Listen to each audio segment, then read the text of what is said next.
വളരെ മെയിൻ്റെനൻസ് കൂടുതലുള്ള ഗ്രാസാണിത്. ഇവിടെ കംപ്ലീറ്റ് ആയിട്ട് ഈ ഒരു ഏരിയയിൽ ഫംഗൽ അറ്റാക്ക് വന്നു. സ്പൈഡർ ലില്ലി, അതേപോലെ തന്നെ മോൺസ്റ്ററ, ഡെലീഷ്യോസ, ഫ്ലൂസിയ റൂസിയ എന്ന് പറഞ്ഞാൽ, അതായത് ഈ വീട്ടിൽ ഇറിഗേഷൻ എന്നുള്ള സംഭവം കംപ്ലീറ്റ് ആയിട്ട് ഓട്ടോമാറ്റിക്കലായിട്ട് നടന്നോളും. ഈ വീടിൻ്റെ ഫ്രണ്ട് ഏരിയ കംപ്ലീറ്റ് ആയിട്ട് കൊടുത്തിരിക്കുന്നത് ബാംഗ്ലൂർ സ്റ്റോണിൻ്റെ 50 mm 4x2 സൈസിലാണ് കൊടുത്തിരിക്കുന്നത്.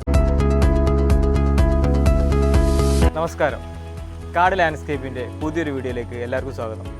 ഇന്ന് നമ്മളുള്ളത് അരീക്കോട് ഒതായിലുള്ള നമ്മളൊരു 10 മാസം മുൻപ് വർക്ക് കഴിഞ്ഞ ഒരു സൈറ്റിലാണുള്ളത്. നമ്മളിവിടെ യൂസ് ചെയ്ത സ്റ്റോണിനെ കുറിച്ചിട്ടും ഇവിടെ യൂസ് ചെയ്ത പ്ലാന്റ്സിനെ കുറിച്ചിട്ടും ഡീറ്റെയിൽ ആയിട്ടുള്ളൊരു വീഡിയോ ആണ് ഇന്ന് ഞാൻ കാണിക്കാം. ഈ ഒരു സൈറ്റിൽ നമ്മൾ മെയിനായിട്ട് ചെയ്തിരിക്കുന്നത് കോബിൾ സ്റ്റോണ്, ബാംഗ്ലൂർ സ്റ്റോണ് 4x2-ൻ്റെത് 50 mm, അതേപോലെ കടപ്പ സ്റ്റോണ്. ബാക്ക് സൈഡിലേക്ക് നമ്മൾ ഇൻ്റർലോക്കാണ് ചെയ്തിരിക്കുന്നത്. ഈ വീടിൻ്റെ കംപ്ലീറ്റ് ഏരിയയിൽ നമ്മൾ ഗ്രാസ് ഷീറ്റും കൊടുത്തിട്ടുണ്ട്. കൊറിയൻ ഗ്രാസ് ആണ് കൊടുത്തിരിക്കുന്നത്. അപ്പോൾ നമ്മൾ ഈ ഫ്രണ്ട് ഏരിയ നോക്കുകയാണെന്നുണ്ടെങ്കിൽ മെയിൻ റോഡിൽ നിന്ന് അധികം ഹൈറ്റോ അല്ലെങ്കിൽ ലെവലിൽ ഡിഫറൻസോ കാര്യങ്ങളൊന്നും ഇല്ല. നമ്മൾ അവിടെ നിന്ന് കംപ്ലീറ്റ് സ്ലോപ്പും മെയിൻ റോഡിലേക്ക് കൊടുത്തിട്ട് ഫ്രണ്ടിൽ നമ്മൾ ഡിസൈന് പോലെ കുറച്ച് ഇന്ന് നോക്കിയാൽ കാണാം, ഡിസൈന് പോലെ ഇവിടെ കോബിൾ സ്റ്റോണാണ് കൊടുത്തിരിക്കുന്നത്. ഇവിടുന്ന് ഒരു 2.5 മീറ്റർ കോബിൾ സ്റ്റോൺ കൊടുത്തിട്ട് ബാക്കി ഇവിടുന്ന് അങ്ങോട്ടാണ് നമ്മൾ കംപ്ലീറ്റ് ആയിട്ട് ഈ വീടിൻ്റെ മുറ്റം കംപ്ലീറ്റ് ആയിട്ട് ഒരേ ലെവലിലാണ് നമ്മൾ ബാംഗ്ലൂർ സ്റ്റോണിൻ്റെ 4x2 ചെയ്തിരിക്കുന്നത്. അതേപോലെ തന്നെ 2 ലൈനിൻ്റെ ഗ്യാപ്പിലായിട്ട് നമ്മൾ കോബിൾ സ്റ്റോണിൻ്റെ ലൈനും കൊടുത്തിട്ടുണ്ട്. പൊതുവെ ഇതിൻ്റെ ഗ്യാപ്പിലൊരു കണ്ടിന്യൂഷൻ എന്നുള്ള രീതിയിൽ, ഈ കോബിളിൻ്റെ ഒരു കണ്ടിന്യൂഷൻ എന്നുള്ള രീതിയിൽ കൊടുക്കാറുണ്ട്. ഇതിങ്ങനെ ഹൊറിസോണ്ടലായിട്ടും വെർട്ടിക്കലായിട്ടും കൊടുക്കുന്നതിനെ കൊണ്ട് ബുദ്ധിമുട്ടൊന്നുമില്ല. ഇവിടെ മറ്റൊരു പ്രത്യേകത എന്ന് പറഞ്ഞാൽ ഈ വീടിൻ്റെ മുറ്റം ബാംഗ്ലൂർ സ്റ്റോണിൻ്റെത് 50 mm ആണ്. അത് നമ്മൾ റോഡിൽ നിന്ന് കയറുന്ന രീതിയിൽ ഇവിടെ കംപ്ലീറ്റ് ബേബി ചില്ലിയിലാണ് ഈ 50 mm ബാംഗ്ലൂർ സ്റ്റോൺ വിരിച്ചിരിക്കുന്നത്. പക്ഷേ നിങ്ങൾ ഈ ഒരു സൈഡിലേക്ക് നോക്കിക്കഴിഞ്ഞാൽ ഇവിടെ നമ്മൾ ബാംഗ്ലൂർ സ്റ്റോണിൻ്റെ 20 mm ആണ് യൂസ് ചെയ്തിരിക്കുന്നത്. ഇത് 20 mm നമ്മൾ കോൺക്രീറ്റിലാണ് വിരിച്ചത്. കാർ പോർച്ച് പൊതുവെ വേറെ തന്നെ മാറി നിൽക്കുന്നൊരു ഡബിൾ ഒരു 5 cm ഹൈറ്റ് ഇവിടെ കൊടുത്തിട്ടുണ്ട്. അതേപോലെ ഇത് ബാംഗ്ലൂർ സ്റ്റോണ് 20 mm ഡയമണ്ട് കട്ടിലാണ് ഈ ഒരു ഏരിയ ചെയ്തിരിക്കുന്നത്. ഇത് സ്ട്രെയിറ്റ് ആയി കൊടുക്കുന്ന സമയത്ത് ഇതൊരു വേറെ തന്നെ ഒരു പാർട്ടീഷൻ പോലെ ചെയ്യുന്നതിന് പകരം ഇവിടെ നമ്മൾ സ്റ്റോണിനെ കൊണ്ട് ഡയമണ്ട് കട്ടായിട്ട് ക്രോസ് ആക്കിയിട്ടാണ് ഇവിടെ ചെയ്തിരിക്കുന്നത്. ഈ കാർ പോർച്ചിൽ ഇത് തിക്നെസ് 20 mm ആണ്. ഇവിടെ കാറ് കയറിയാലും പ്രശ്നമില്ലാത്തതിൻ്റെ റീസൺ എന്ന് പറഞ്ഞാൽ ഇത് കോൺക്രീറ്റിലാണ് ചെയ്തിരിക്കുന്നത്. അടുത്തൊരു ഏരിയ ഈ വീടിൻ്റെതെന്ന് പറയുന്നത് നമ്മൾ ബാക്ക് സൈഡിലേക്ക് പോകുന്ന ഒരു ഏരിയ ആണ്. ഇവിടെ നമ്മൾ കടപ്പ സ്റ്റോണിൻ്റെ സ്ട്രിപ്പ് ലൈനുകൾ പോലെ കട്ട് ചെയ്തിട്ട്, അതായത് നമുക്ക് സ്റ്റെപ്പിംഗ് സ്റ്റോൺ ആണെങ്കിൽ പോലും സ്റ്റെപ്പിംഗ് സ്റ്റോണിന് പകരം ഒന്നുകൂടെ സ്റ്റോണ് നമ്മൾ 1/4 അല്ലെങ്കിൽ 2/4 ഇങ്ങനത്തെ രീതിയിലാണ് സ്റ്റോണുകൾ പൊതുവെ കിട്ടാറ്. പക്ഷേ ഇവിടെ നമ്മളത് 1/4 സ്റ്റോൺ ഒന്നുകൂടെ കട്ട് ചെയ്തിട്ട് അതിലും ചെറിയ പീസാക്കിയിട്ട് നമ്മൾ സ്റ്റെപ്പിംഗ് സ്റ്റോൺ പോലെ ചെയ്തിരിക്കുന്നതാണ്. ഇവിടെ നിങ്ങൾക്ക് ശ്രദ്ധിച്ചാൽ അറിയാം, ഈ ഒരു സ്റ്റോണിൽ നമ്മൾ സ്റ്റെപ്പ് ചെയ്യുന്ന സ്ഥലം ഇത് ഈ ഒരു സെൻറ്റർ രീതിയിലായിരിക്കും വരിക. ഇതിൻ്റെ ഓരോ സ്റ്റോണും തമ്മിലുള്ള ഗ്യാപ്പ് എന്ന് പറയുന്നത് നമ്മൾ 8 ഇഞ്ചാണ് കൊടുക്കുക. പക്ഷേ ഓരോ സ്റ്റോൺ നമ്മൾ സ്റ്റെപ്പ് ചെയ്യുമ്പോൾ നമ്മൾ ഈ ഫ്രണ്ടും ബാക്കും ആയിട്ടാണ് നമ്മളിങ്ങനെ ഈ ഒരു രീതിയിൽ സ്റ്റെപ്പിംഗ് സ്റ്റോൺ ആയിട്ട് ഈ ഒരു ഏരിയയിൽ കൊടുത്തിരിക്കുന്നത്. ഇവിടെ കടപ്പ സ്റ്റോൺ നമ്മൾ 40 mm ആണ് യൂസ് ചെയ്തിരിക്കുന്നത്. വണ്ടി പോകാനുള്ള ഒരു ഏരിയ അല്ലാത്തതുകൊണ്ട് നമ്മൾ ഇവിടെ ഈ ഒരു തിക്നെസ്സിൽ തന്നെ സ്റ്റോൺ കൊടുത്താൽ മതി, അത് ബുദ്ധിമുട്ടില്ല. നടന്ന് പോകാനുള്ള ഏരിയ ഒക്കെ ആകുമ്പോൾ നമുക്ക് 40 mm മതി.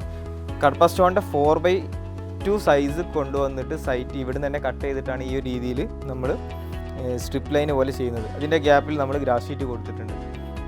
അതാണ് ഈ ബാക്ക് സൈഡ് വരെയുള്ള സ്റ്റോണിൻ്റെ ഒരു ഏരിയ എന്ന് പറയുന്നത്. ഫ്രണ്ട് ഏരിയയിൽ നോക്കുകയാണെന്നുണ്ടെങ്കിൽ നമ്മൾ ആ ഒരു ഏരിയ കോമ്പൗണ്ട് വാളിൻ്റെ ഏരിയ ആണ്, അതായത് മെയിൻ റോഡിൻ്റെ ഏരിയ ആണ്. അവിടെ നമുക്ക് പാർട്ടീഷനായിട്ട് അവിടെ കവർ ചെയ്യാത്ത രീതിയിൽ നമ്മൾ കംപ്ലീറ്റ് സ്പൈഡർ ലില്ലിയാണ് കൊടുത്തിരിക്കുന്നത് ആ ഫ്രണ്ട് ഏരിയയിൽ. അതുതന്നെ നമ്മൾ ഇതിൽ 2 സൈഡിലായിട്ട് മാംഗോ ഡോർഫും കൊടുത്തിട്ടുണ്ട്, അതേപോലെ തന്നെ മാംഗോ ബെങ്കരപ്പള്ളിയും കൊടുത്തിട്ടുണ്ട് ഈ 2 സൈഡിലായിട്ട്. ഇതിപ്പോൾ നമ്മളൊരു 8 to 10 month ആയിട്ടുള്ള ഈ ഒരു വർക്ക് കഴിഞ്ഞിട്ട്. പക്ഷേ ഈ പ്ലാന്റൊക്കെ ഒന്നുകൂടി ഒന്ന് വലുതായി വരികയാണെന്നുണ്ടെങ്കിൽ ഈ ഒരു ഏരിയ കംപ്ലീറ്റ് ആയിട്ട് ഫ്രണ്ട് ഗേറ്റിൻ്റെ ഒരു ഏരിയ കംപ്ലീറ്റ് തണലായിട്ട് നിൽക്കും. ആ പ്ലാന്റ് ഡോർഫ് വെറൈറ്റി ആണ്, അത് അധികം പൊങ്ങാൻ ചാൻസ് ഇല്ല. നമ്മൾ ഈ സെൻട്രലായിട്ട് തന്നെ 2 ബൊള്ളാർഡ്സ് കൊടുത്തിട്ടുണ്ട്. അതേപോലെ തന്നെ സൈഡിൽ നിങ്ങൾ നോക്കിയാൽ കാണാം, ഈ ഗ്രാസ് ഏരിയ വരുന്നതുകൊണ്ട് കംപ്ലീറ്റ് ആയിട്ട് നമ്മൾ അപ്പ് ലൈറ്റ് പോലെ നമ്മളിവിടെ ഗ്രാസിലേക്ക് ലൈറ്റ് പോകുന്ന രീതിയിൽ ഈ ലൈറ്റുകൾ കൊടുത്തിട്ടുണ്ട്. സെൻട്രലി ആ കാണുന്ന പോയിൻറ്റും ഈ കാണുന്ന പോയിൻറ്റുമാണ് സെൻട്രലിലെ ഇറിഗേഷൻ പോയിൻറ്റുകൾ. ഈ വീടിൻ്റെ കംപ്ലീറ്റ് ആയിട്ടും സെപ്പറേറ്റ് ലൈന് കൊടുത്തിട്ട് ഇറിഗേഷനും ചെയ്യുന്നുണ്ട്. അപ്പോൾ ഈവനിങ് ആണെങ്കിലും മോർണിംഗ് ആണെന്നുണ്ടെങ്കിലും ഇത് ഓട്ടോമേഷൻ്റെ രീതിയിൽ ഓട്ടോമാറ്റിക്കായിട്ട് വെള്ളം ഓണായിട്ട് ഇത് നനച്ചോളും. ആരും സെപ്പറേറ്റ് ആയിട്ട് നമ്മൾ ഈ വീട്ടിൽ ആളില്ലാത്ത ടൈമാണെങ്കിൽ പോലും ഈ വീട്ടിൽ ഇറിഗേഷൻ എന്നുള്ള സംഭവം കംപ്ലീറ്റ് ആയിട്ട് ഓട്ടോമാറ്റിക്കലായിട്ട് നടന്നോളും. അതുകൊണ്ട് പ്ലാന്റ്സിന് വാട്ടറിങ് ചെയ്യാൻ പറ്റാത്ത പ്രശ്നങ്ങളൊന്നും ഇതിലുണ്ടാവില്ല.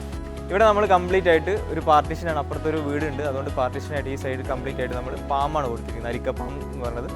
അതിന് താഴത്ത് ഗ്രൗണ്ട് കവറായിട്ട് നമ്മൾ സ്പൈഡർ ലില്ലിയും കൊടുത്തിട്ടുണ്ട് ഈ ഒരു ഏരിയയിൽ. പിന്നെ ഈ വീടിൻ്റെ സിറ്റ് ഔട്ടും അതേപോലെ തന്നെ സ്റ്റെപ്പിനും തൊട്ടടുത്തായിട്ടാണ് ഈ ഒരു ഏരിയ. ഇത് നമ്മൾ സെൻറ്ററിൽ തന്നെ നമ്മൾ കുറച്ച് സ്റ്റോൺ കംപ്ലീറ്റ് ആയിട്ട് ചെയ്യുന്നതിന് പകരം ഈ ഒരു സ്ഥലം നമ്മൾ കാർ പാർക്കിംഗ് ആയിട്ട് വെക്കാനുള്ള ഏരിയയും ഈ സൈഡ് നമ്മൾ സ്ക്വയറായിട്ട് കട്ട് ചെയ്തെടുത്തിട്ട് ഇവിടെ ഒരു സെൻറ്ററിൽ നമ്മളൊരു ടെർമിനാലിയ ഗ്രീൻ വെച്ചിട്ടിട്ടുണ്ട്. ഈ പ്ലാന്റ് നമ്മൾ വെക്കുന്ന ടൈമിൽ വളരെ ചെറുതായിരുന്നു, പക്ഷേ ഈ ഒരു പ്ലാന്റിൻ്റെ ഒരു വളരുന്ന രീതി എന്ന് പറഞ്ഞാൽ ഇതൊരു സ്റ്റെപ്പായിട്ടാണ് ഇത് വളർന്നു വരിക. അപ്പം കുറച്ചുകൂടി കഴിഞ്ഞാൽ ഇതിൻ്റെ ഈ സൈഡൊക്കെ നമ്മളൊന്ന് ഷേപ്പ് ചെയ്ത് കൊടുത്തു കഴിഞ്ഞാൽ ഇത് നല്ലൊരു പന്തൽ പോലെ ഒരു കുട പോലെ ഈ ഒരു സൈഡിൽ ഇങ്ങനെ നിന്നോളും. ഇനി നിങ്ങൾ ഈ ഒരു സൈഡിൽ നിങ്ങൾ നോക്കിയാൽ കാണാം, നമ്മൾ ഈ വീടിൻ്റെ റൈറ്റ് സൈഡിൽ ഈ മതിലോട് ചേർന്നിട്ട് നമ്മൾ കംപ്ലീറ്റ് ആയിട്ട് സ്പൈഡർ ലില്ലി അതേപോലെ തന്നെ മോൺസ്റ്ററ ഡെലീഷ്യോസ, രണ്ടും ട്രോപ്പിക്കൽ പ്ലാന്റ്സ് ആണ്. മോൺസ്റ്ററ ഡെലീഷ്യോസ നമുക്ക് ഈ ട്രോപ്പിക്കൽ പ്ലാന്റ്സിലൊക്കെ വെക്കുകയാണെന്നുണ്ടെങ്കിൽ വളരെ ഭംഗിയുള്ളൊരു പ്ലാന്റാണ്. ഇതിൻ്റെ ലീഫ് തന്നെ പൊതുവെ എല്ലാ ഫോട്ടോഗ്രാഫ്സിലും ആളുകൾ ഈ ഒരു ബാക്ക്ഗ്രൗണ്ട് കൊടുക്കാനാകുക. അതായത് പല ആർക്കിടെക്ട്സ് എന്നോട് പറയാറ് മോൺസ്റ്ററാൻ്റെ ഒരു എങ്കിലും മിക്സ് ചെയ്തിട്ടൊരു ഡിസൈൻ ചെയ്യണം എന്നാണ് എന്നോട് പറയാറ്. അത്രയും നല്ലൊരു പ്ലാന്റാണ് ഈ മോൺസ്റ്ററ ഡെലീഷ്യോസ എന്ന് പറയുന്ന പ്ലാന്റ്. ഈ ഫ്രണ്ട് സൈഡിൽ നമ്മൾ കംപ്ലീറ്റ് ആയിട്ട് മോൺസ്റ്ററ ഡെലീഷ്യോസ, അതിൻ്റെ ഫ്രണ്ടിലായിട്ട് നമ്മൾ സ്പൈഡർ ലില്ലിയാണ് കൊടുത്തിരിക്കുന്നത്. ഇത് വെക്കുന്ന സമയത്ത് വളരെ ചെറിയ പ്ലാന്റ് ആയിരുന്നു. ഈ ഒരു സൈഡിൽ നിങ്ങൾക്ക് ആദ്യം വെക്കുന്ന സമയങ്ങളിൽ ഈ പ്ലാന്റിൻ്റെ ലീഫ് ഇത്ര വലിയ രീതിയിലായി കാണാൻ പറ്റില്ലായിരുന്നു, പക്ഷേ ഇപ്പം നല്ല രീതിയിൽ ഈ പ്ലാന്റ് വലുതായിട്ടുണ്ട്. ഈ പ്ലാന്റ് ഒരു ക്രീപ്പിംഗ് പ്ലാന്റ് ആണ്. ഇതൊരു ടൈലായതുകൊണ്ട് തന്നെ ഇതിൻ്റെ മുകളിലേക്ക് ഇത് മോൺസ്റ്റർ പടർന്ന് പിടിച്ചു കഴിഞ്ഞാൽ ഈ ഒരു ഏരിയ മൊത്തം കംപ്ലീറ്റ് ആയിട്ട് ഈ മോൺസ്റ്റർ ലീഫ് ഫില്ലായി നിൽക്കും. റൈറ്റ് സൈഡിൽ ഞാൻ നേരത്തെ പറഞ്ഞ പോലെ ടെർമിനാലിൻ്റെതാണ്. ഈ താഴത്ത് നിങ്ങൾ ഈ ഗ്രാസ് ഷീറ്റ് ഒന്ന് ശ്രദ്ധിക്കണം. ഈ ഒരു ഗ്രാസ് ഷീറ്റ് നമ്മൾ കംപ്ലീറ്റ് ആയിട്ട് കൊറിയൻ ഗ്രാസ് ആണ് വിരിച്ചിരിക്കുന്നത്.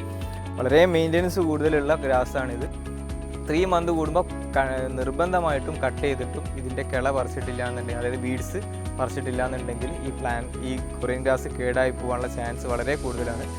ഞാൻ മുമ്പ് കാണിച്ച വീഡിയോയിലൊക്കെ ഞാൻ കാണിച്ചിരുന്നത് പേൾ ഗ്രാസ് ആയിരുന്നു, പക്ഷേ ഇത് കൊറിയൻ ഗ്രാസ് ആണ്. കസ്റ്റമറുടെ പ്രിഫറൻസ് പ്രകാരം ഈ വീട്ടിൽ കംപ്ലീറ്റ് ആയിട്ട് നമ്മൾ കൊറിയൻ ഗ്രാസ് ആണ് യൂസ് ചെയ്തത്. ഏകദേശം 2000 സ്ക്വയർ ഫീറ്റോളം ഇവിടെ കംപ്ലീറ്റ് ആയിട്ട് കൊറിയൻ ഗ്രാസ് ആണ് യൂസ് ചെയ്തത്.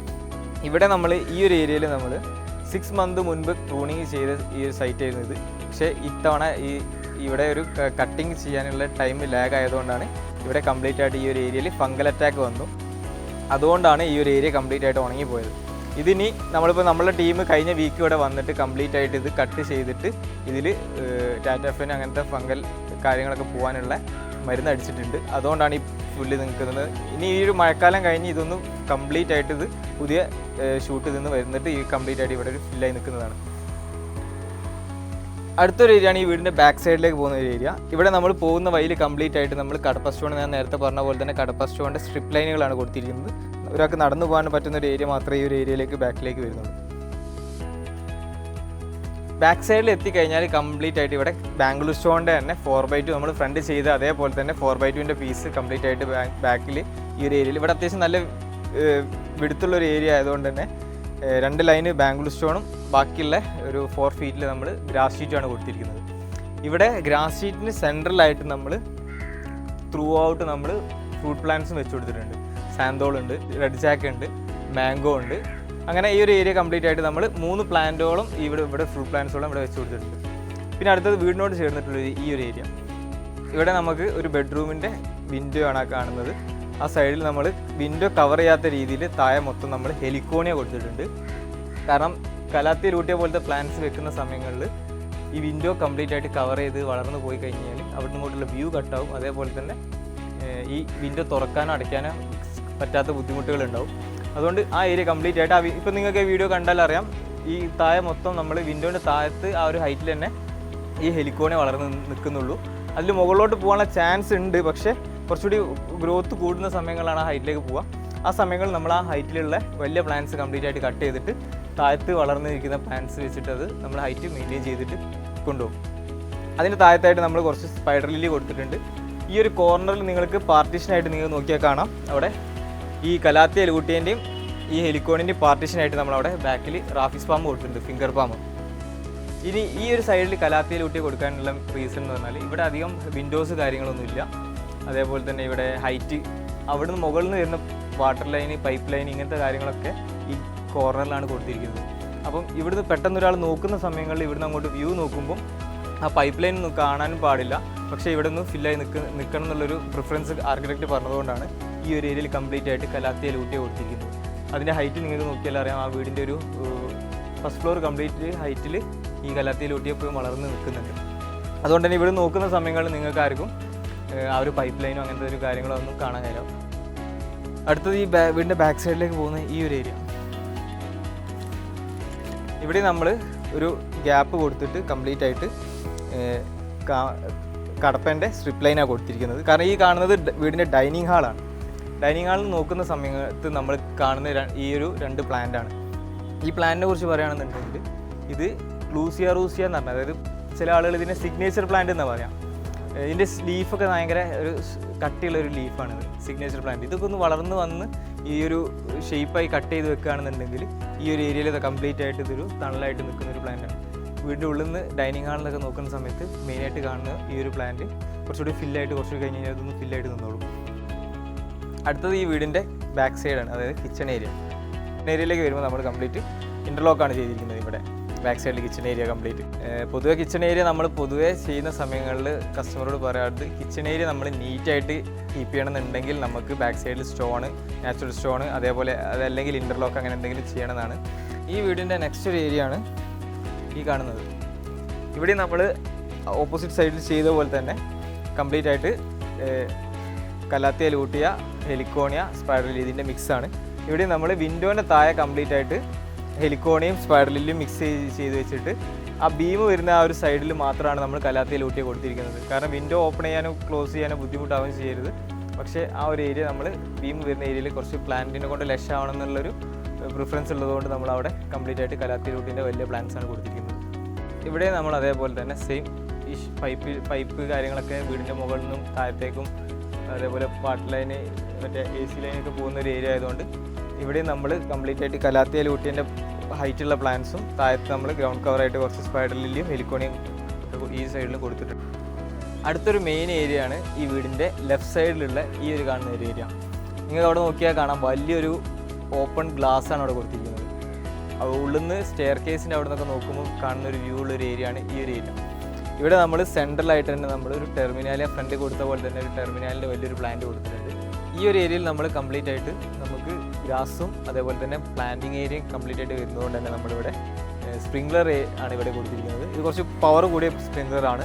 ഇത് ആ ഒരു റൈറ്റ് സൈഡിലും ലെഫ്റ്റ് സൈഡിലും കംപ്ലീറ്റ് ആയിട്ട് ഇത് നനയുന്ന ഉറപ്പ് വരുന്ന രീതിയിലാണ് ഈ സ്പ്രിംഗ്ലർ കൊടുത്തത്. അടുത്തൊരു ഏരിയ ആണ് ഈ വീടിൻ്റെ ലെഫ്റ്റ് സൈഡ് ഏരിയ. റൈറ്റ് സൈഡിൽ നമ്മൾ നേരത്തെ കാണിച്ചതുപോലെ പാംസും അതേപോലെ സ്പൈഡർ ലില്ലി ടെർമിനാലിയ കൊടുത്തിരിക്കുന്നത്. പക്ഷേ ഈ ഒരു ഏരിയ റൈറ്റ് സൈഡിനേക്കാൾ എൻറ്റയർലി ഡിഫറെൻറ്റ് ഏരിയ ആണ്. ഇവിടെ അവിടെ ട്രോപ്പിക്കൽ പ്ലാന്റ്സ് ആണ് മെജോറിറ്റി കൊടുത്തിരിക്കുന്നത്. ഇവിടെ നമ്മൾ പാംസ് ആണ് കൊടുത്തിരിക്കുന്നത്. റൈറ്റ് സൈഡിൽ കംപ്ലീറ്റ് ഹൈറ്റിൽ പോകുന്ന ഫോക്സ്റ്റൈൽ പാമാണ് കൊടുത്തിരിക്കുന്നത്. ഇത് കുറച്ചുകൂടി നല്ല രീതിയിൽ വളരുന്നൊരു പ്ലാന്റ് ആണ്. വളരുന്ന സമയത്ത് ഇതിന് കുറച്ചുകൂടി തിക്കായിട്ട് ലീഫുകൾ ഉണ്ടാവും. ഇപ്പോൾ ഇത് കുറച്ച് ലിമിറ്റഡ് ആയിട്ടുള്ള ഹൈറ്റിലേ നിൽക്കുന്നുള്ളൂ. ഇത് കുറച്ചുകൂടി കഴിഞ്ഞ് കഴിഞ്ഞാൽ ഇതൊന്ന് ഓവർ ഗ്രോത്ത് ചെയ്തിട്ട് ഈ ഒരു ഏരിയ കംപ്ലീറ്റ് ആയിട്ട് തണലായിട്ട് നിൽക്കും. അതിൻ്റെ സെൻട്രലായിട്ട് നമ്മൾ 8 to 10 ഫീറ്റ് ഗ്യാപ്പ് വെച്ചിട്ട് നമ്മൾ ഫ്രൂട്ട് പ്ലാന്റ്സ് കൊടുത്തിട്ടുണ്ട്. മാംഗോ വെറൈറ്റിയാണ് ഇവിടെ കംപ്ലീറ്റ് ആയിട്ട്. മാംഗോസിൻ്റെ പല പല വെറൈറ്റീസിലുള്ള പ്ലാന്റ്സ് ആണ് ഈ സൈഡിൽ കൊടുത്തിരിക്കുന്നത്. അതിൽ താഴത്തായിട്ട് നമ്മൾ ഹെലിക്കോണിയം കൊടുത്തിട്ടുണ്ട്. അതിൻ്റെ പുറകിലായിട്ട് ഈ കാണുന്നതൊക്കെ കെന്ന ഇൻഡിക എന്ന് പറഞ്ഞിട്ടുള്ളൊരു റെഡ് ഫ്ലവർ ഉണ്ടാകുന്ന പ്ലാന്റാണിത്. ഫുൾ ടൈം ഫ്ലവറിങ് ആണിത്. ഫ്ലവറിങ് അതേപോലെ തന്നെ ട്രോപ്പിക്കൽ പ്ലാന്റ്സിൽ ചെയ്യുന്ന സമയങ്ങളിൽ പുതിയ കൊടുക്കുന്നൊരു പ്ലാന്റാണ് കന്ന ഇൻഡിക റെഡ് ഫ്ലവർ. താഴത്തായിട്ട് നമ്മൾ ആസ് യൂഷ്വൽ നമ്മൾ കൊടുത്ത പോലെ സ്പൈഡർ ലില്ലി കംപ്ലീറ്റ് ആയിട്ട് കൊടുത്തിട്ടുണ്ട്. ഈ ഒരു ഏരിയ ഇത് നമ്മൾ 10 മന്ത് മുന്നേ ചെയ്തൊരു പ്ലാന്റിങ് ആണ്. ഇവിടെ നോക്കിയാൽ നിങ്ങൾക്ക് കാണാം, മാംഗോ ഓൾ സീസണാണ്. ഇപ്പോൾ ഇതിൽ മാങ്ങയുടെ സീസൺ അല്ലെങ്കിൽ പോലും ഇതിൽ ഓൾ സീസൺ എന്ന് പറഞ്ഞു കഴിഞ്ഞാൽ എല്ലാ സീസണിലും 1-2 ഒരു മാക്സിമം ഒരു 4-5 മാങ്ങ ഉണ്ടാവുള്ളൂ. അതേപോലെ ഇപ്പോൾ നിങ്ങൾക്ക് നോക്കി കാണാൻ 1-2 മാങ്ങ ഇവിടെ ഉണ്ടായിട്ടുണ്ട് മാംഗോ ഓൾ സീസൺ. ഇത് അധികം ഹൈറ്റ് പൊങ്ങുന്ന പ്ലാന്റ് അല്ല, ഡോർഫ് വെറൈറ്റിയാണ്. അതുകൊണ്ട് തന്നെ നമുക്ക് ഫ്രണ്ട് ഏരിയയിലൊക്കെ വെക്കുകയാണെന്നുണ്ടെങ്കിൽ ഒരുപാട് ഹൈറ്റ് പൊങ്ങി പോകില്ല. പക്ഷേ ഫുൾ ടൈം മാങ്ങ ഉണ്ടെങ്കിൽ പോലും ഒരു 5-6 എണ്ണമൊക്കെ ഉണ്ടാവുള്ളൂ. നമുക്കൊരു കാണാൻ ഒരു ഭംഗിയാണ് ഫ്രണ്ട് തന്നെ മാങ്ങ ഉണ്ടായി നിൽക്കുന്ന സമയത്ത്. അതേപോലെ നിങ്ങൾക്ക് ഇവിടെ നോക്കിയാൽ കാണാൻ കംപ്ലീറ്റ് ഹെലിക്കോണിയ കന്ന മിക്സ് ചെയ്തിട്ടാണ് കൊടുത്തത്. സെയിം റെഡ് ഫ്ലവർ തന്നെയാണ് കൊടുത്തിരിക്കുന്നത്.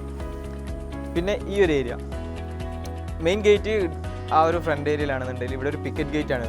അപ്പോൾ നമുക്ക് ഈ ഫ്രണ്ടിൽ ഈ കംപ്ലീറ്റ് ആയിട്ട് ഈ ഹൈറ്റിൽ ഫുൾ കവർ ചെയ്യാത്ത രീതിയിൽ നമ്മൾ കംപ്ലീറ്റ് ആയിട്ട് സ്പൈഡർ ലില്ലിയാണ് കൊടുത്തിരിക്കുന്നത്.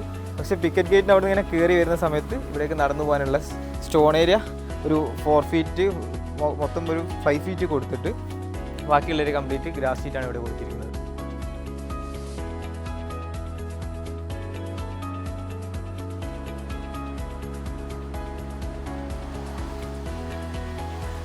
നിങ്ങൾക്കും ഇതേപോലെ നിങ്ങളുടെ വീട് ലാൻഡ്സ്കേപ്പ് ചെയ്യാൻ ആഗ്രഹമുണ്ടെങ്കിലോ അതല്ലെങ്കിൽ നിങ്ങൾ ഓൾറെഡി ചെയ്ത ലാൻഡ്സ്കേപ്പിൽ എന്തെങ്കിലും നിങ്ങൾക്ക് കൂടുതലായിട്ട് അത് മെയിൻറ്റെയിൻ ചെയ്യാനോ അല്ലെങ്കിൽ മറ്റുള്ള കാര്യങ്ങളൊക്കെ നിങ്ങൾക്ക് ബുദ്ധിമുട്ടുണ്ടെന്നുണ്ടെങ്കിൽ അതല്ലെങ്കിൽ ഇപ്പോൾ ചെയ്ത ലാൻഡ്സ്കേപ്പിൽ തന്നെ നിങ്ങൾക്കത് റീഅറേഞ്ച് ചെയ്യണമെന്നുണ്ടെങ്കിലും നിങ്ങൾക്ക് കാർഡ് ലാൻഡ്സ്കേപ്പിട്ട് ബന്ധപ്പെടുക. ഇതേപോലെയുള്ള കൂടുതൽ വീഡിയോസിനായിട്ട് കാർഡ് ലാൻഡ്സ്കേപ്പിൻ്റെ ഈ യൂട്യൂബ് ചാനൽ നിങ്ങൾക്ക് സബ്സ്ക്രൈബ് ചെയ്ത് കഴിഞ്ഞാൽ നമ്മൾ ചെയ്ത ഇതേപോലത്തെ മറ്റ് വർക്കുകളെ കുറിച്ച് നമ്മൾ വീണ്ടും വരുന്നതാണ്.